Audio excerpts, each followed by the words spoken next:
I'm back with another video. Hi guys, welcome back and welcome if you're new to my channel. In today's video, I am going to talk about my unexpected expenses on the road and answer the question of have I broken down? So yeah, let's get into it. Where do I begin? I've had my fair share of unexpected expenses on the road, and let me tell you, it sucks. My first unexpected expense was before I even hit the road. I switched my insurance over from a recreational vehicle to a full-timer. RV insurance is broken up into two categories: recreational and full-timers. Recreational is for those that's not living in their vehicle full-time. It covers your vehicle inside and out if you're traveling the open road or parked at a campsite. Full-timers is for those that live and travel full-time in their motorhome and use it as their primary residence. You have all the benefits of the recreational coverage as well as the option to add additional coverage like loss assessment and personal liability. Policy, and it went up, but I wanted to make sure that I was fully covered, being on the road full-time.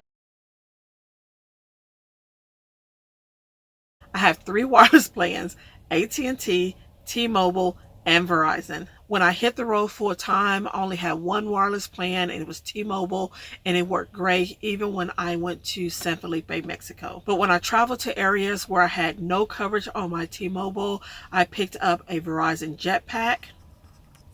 It's the MiFi 8800, which is a mobile hotspot, and it lets you connect up to 15 devices at a time. When service is not available on my T-Mobile, I connect to my Verizon Jetpack, and I can use my phone as normal.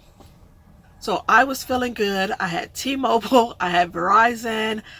Everything seemed to be working out great until I hit Oregon. Once I got to the Oregon coast, I had no coverage on my T-Mobile and I had no coverage on my Verizon. The campgrounds that I stayed at on the Oregon coast was dense with trees. It was almost like you were camping in the forest. So that could be a reason why I didn't have good cell coverage. But as a solo traveler, my safety is important to me. And so I have to stay safe and I have to be connected at all times. By this time, I realized I needed more data to upload my videos to YouTube. So I made a trip to the AT&T store, unlimited plan, and that's what I use to upload my videos to YouTube. And then if I don't have service on my T-Mobile or Verizon Jetpack, I connect all of my devices to my AT&T. So I can connect all of my devices to each other depending on who has the best coverage or who has coverage at all.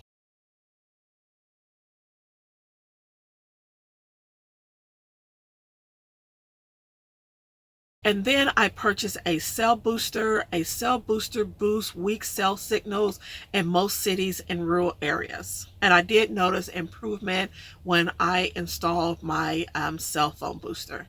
So my cell phone booster is right here. We'll take it out of the cradle. Actually, let me move the camera, guys, so you can see it better. And so I have mine here. I have this cradle that the WeBoost sits in. Can you guys see that? Yep.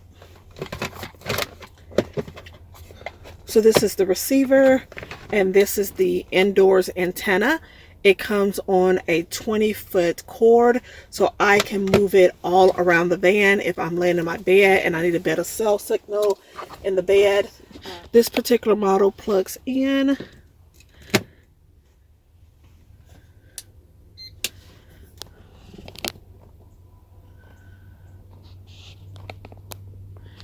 And you see the green light is on, so it is working. And I have an outside antenna on the roof.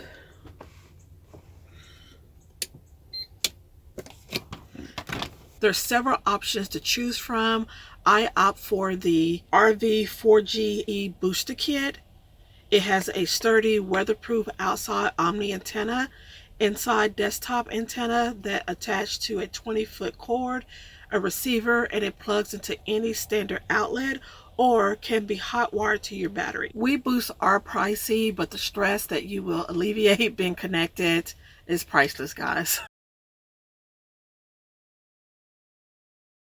Whew, thank God I haven't had any breakdowns. I got a 6-inch nail in my tire in the middle of a 6-hour drive. Can you guys hear that? I was on the highway, 2 hours within my drive. I have 4 hours to go, and I got a nail. I was able to get that patched up and back on the road. My propane regulator went out. My refrigerator thermostat went out. I fried my batteries, 2 batteries. The freezer door fell off, which that was just a loose screw, so I was able to get that tightened up. And then as I'm editing this video, my ceiling fan is making some noises.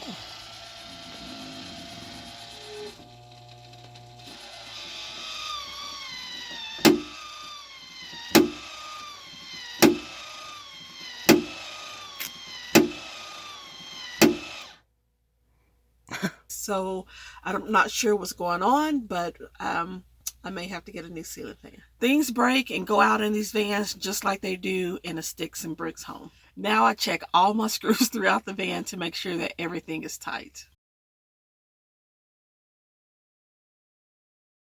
Taking care of scheduled maintenance is key in keeping your vehicle in good running condition, potentially avoiding unexpected expenses down the road.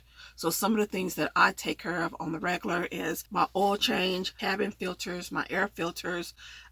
I change my filters every 10,000 miles, or if I smell any odor coming out of the vents when I turn on my AC or my heat. I make sure that I rotate my tires regularly. I rotate my tires 3 to 4,000 miles, which the manufacturer recommends 6 to 8,000. I go to Discount Tire and it's free. I'm not losing any money. I also make sure that I take care of recalls. I was in Washington when I received 2 notices that I had a recall. I found a dealer and they were able to fix both recalls in one day. Then I was back on the road. So that's pretty much it. I've made 2 modifications to my van. I added window tint to my front driver and passenger side window. My back side windows are tinted, but I wanted to make sure that you couldn't see inside of my van at all. Also, it gets hot in this van, so I purchased something called reflectives. Let me turn this around. And it comes on a roll, but this is the reflective here. And what I did was I bought some felt, and I glued black felt on one side, and then on the other side is just a gray. You don't have to cover both sides because of course you're the only person that's going to see the opposite side. But when you're looking at my van, it looks like I have limousine tint. You can't see in here at all. And I love that too, because when you're walking around at nighttime, I don't want someone to see my shadow. And so I have these window coverings here, but you can see shadows and you can see lights through these holes. Well, with the reflective, you can't see anything. So all I do is drop it inside of my window.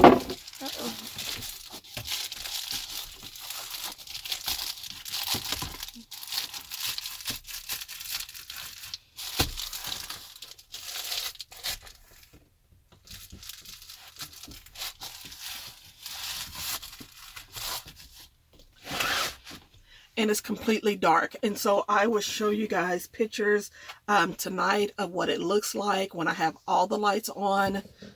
When I have all the lights on in the van, you cannot see in here. You can't even see that I have the lights on because, again, this gives me complete privacy. So I really love these shades here. Yeah. Dear God, please don't let these critters jump me while I'm out here roaming around in the dark. I just want to show the people how well my DIY shades work. Oh, Lord. Guys, that's my motion sensor light that just popped on. Ooh, I can't even pretend like my heart ain't pounded out my chest.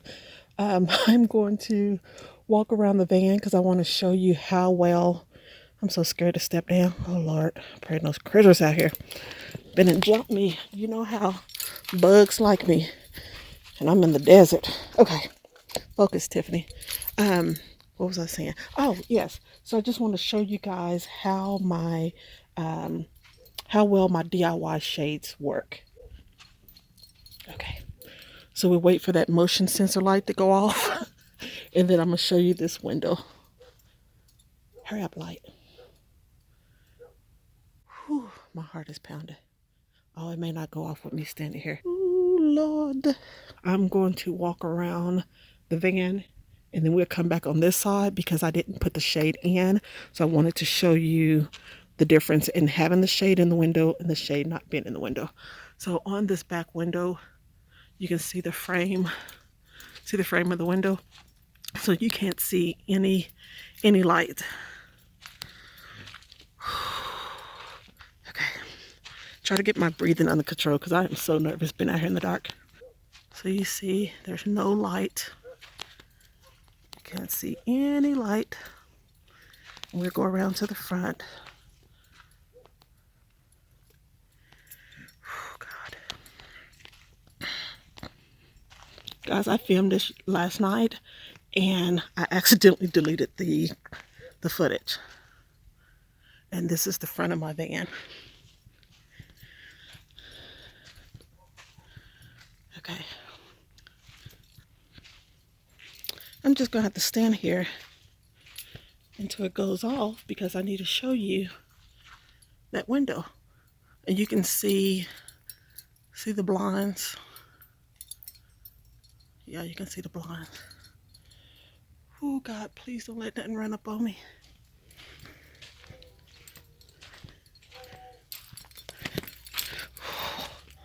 Thought I felt something on my foot. Okay.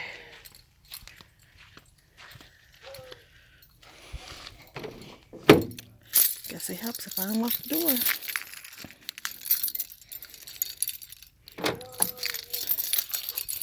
So from the outside, you don't see anything, but I have on my lights. Yep. Okay. All right, let me get back in this van for something to get me. So yeah, that's about it.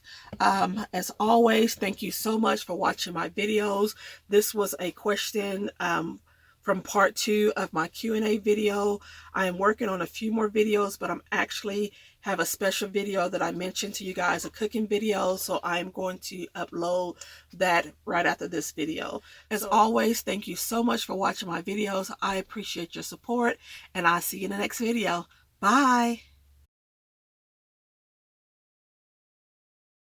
Okay, I noticed that in the campground, the best cell coverage days are Sunday through Thursday before all the weekend warriors roll in with the whole family and everyone's on their devices. So I try to get all of my work done by the end of the weekend so that I can upload videos or whatever I need to do once everyone leaves the camp. I also want to mention that if you don't have this window box, see, if you don't have this window box like what I have here to just drop shades inside, you can always Velcro it. You can and if you have metal, like I have plastic here, you can use magnets. And so on my back window, that's what I have is actual Velcro holding the shades in because I don't have this box on the back window.